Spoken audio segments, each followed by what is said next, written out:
सावन के महीने में क्यों चढ़ाया जाता है भोले बाबा पर दूध? क्यों भोले बाबा मांगते हैं अपने भक्तों से दूध सावन के महीने में? नमस्कार दर्शकों, कैसे हैं आप? दर्शकों, सावन का महीना आ गया है। हम पूरे जोश के साथ सावन में शिव जी के ऊपर दूध चढ़ाएंगे। खरीद कर भी दूध चढ़ाते हैं बहुत से लोग। व्रत रखेंगे सावन के सोमवार का, भर भर लोटे दूध लेके जाएंगे, शिव जी को चढ़ाएंगे। ऐसा करते हैं ना। लेकिन ऐसा क्यों होता है? आप इसके पीछे का रहस्य जानते हैं? ये इतना महत्व क्यों दिया जाता है दूध चढ़ाने का शिव जी के ऊपर? इसके पीछे एक कथा है जो साइंटिफिकली ये प्रूफ करती है कि हाँ, शिव जी पर इसलिए दूध चढ़ाया जाता है। तो चलिए चलते हैं कथा की ओर। कथा बहुत आनंद देगी आपको, सुनिएगा जरूर, स्किप मत कीजिएगा। तो कथा इस तरह से है कि जब भगवान विष्णु 4 महीने के लिए, जिसको हम चौमासा कहते हैं, आषाढ़, सावन, भादो, क्वार, योग निद्रा में चले जाते हैं, तो धरती का पूरा कार्यभार भगवान शिव को सौंप देते हैं। भगवान शिव पूरी तल्लीनता से अपने इस काम को निभा रहे होते हैं। जब एक शाम वो विचरण कर रहे होते हैं पृथ्वी पर, तो देखते हैं कि एक जगह जहाँ हरे पेड़ पौधे पत्तियाँ थी और उन जानवर उनको चर रहे थे। अचानक से उनका ध्यान जाता है उन पेड़ पत्तियों पर, उन पौधों पर। तो उन पौधों पर गंदे गंदे कीटाणु रेंग रहे थे, पत्तियाँ सड़ गल रही थी, कहीं कहीं पौधे पूरी तरह सड़ गए थे और उन्हीं पेड़ पौधों को, पत्तियों को जानवर खा रहे थे। तो भगवान से बड़े चिंतित हो गए। वो चिंतित इसलिए हो गए कि चलो कोई बात नहीं, ये जानवर खा रहे हैं इसको, तो क्योंकि जानवर की पाचन प्रणाली तो होती ही ऐसी कि वो कुछ भी पचा लेते हैं, कीटाणु हो, जीवाणु हो, सड़ी गली चीज़ सबको पचा लेते हैं। लेकिन मानव ऐसा नहीं पचा जाता, मानव की पाचन प्रणाली ऐसी नहीं होती।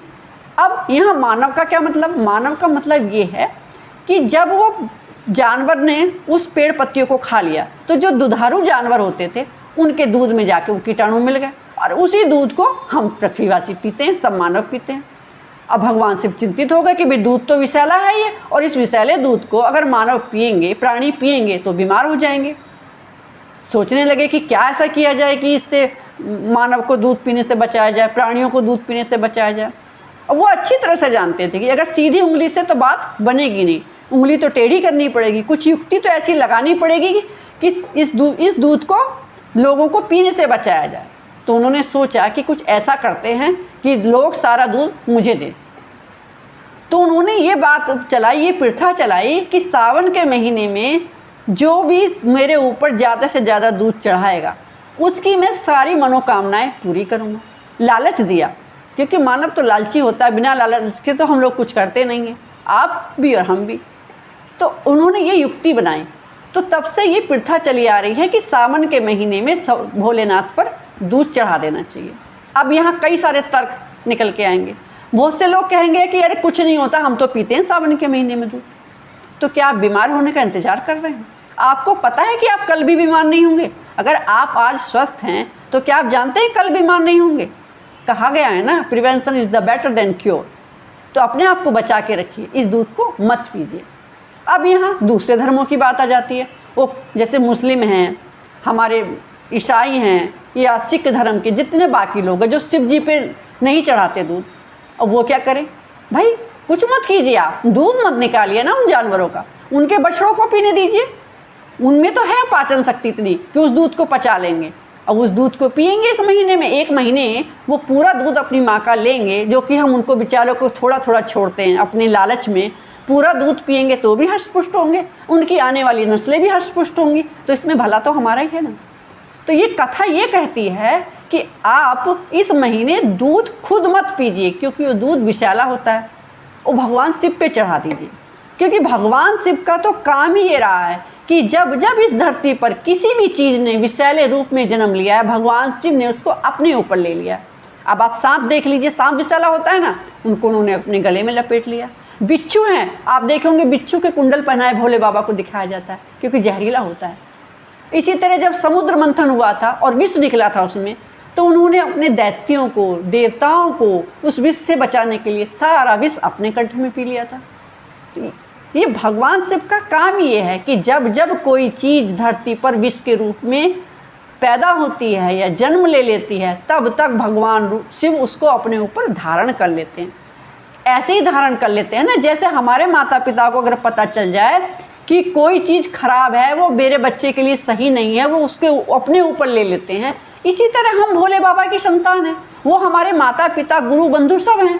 तो वो हमको विषैली चीज़ों से बचाने के लिए दूध पी जाते हैं सावन के महीने में। अब बहुत से लोग यहाँ क्या करते हैं कि जब उनसे ये कह दिया जाए कि ये चीज़ आपके काम की नहीं है तो क्या करते हैं, दूसरों को दे देते हैं। लेकिन सावन के महीने में जिस दूध को आप नहीं पी रहे तो क्या आप किसी दूसरे को देंगे? वो भी तो उसी तरह आपकी तरह प्राणी है, वो भी तो भोले बाबा को उसी तरह प्रिय है ना जैसे आप प्रिय हैं। अगर आप उसको दूध देंगे और आप जान रहे हैं कि विषैला है तो आपसे भगवान खुश नहीं होंगे बल्कि आपसे वो रुष्ट हो जाएंगे।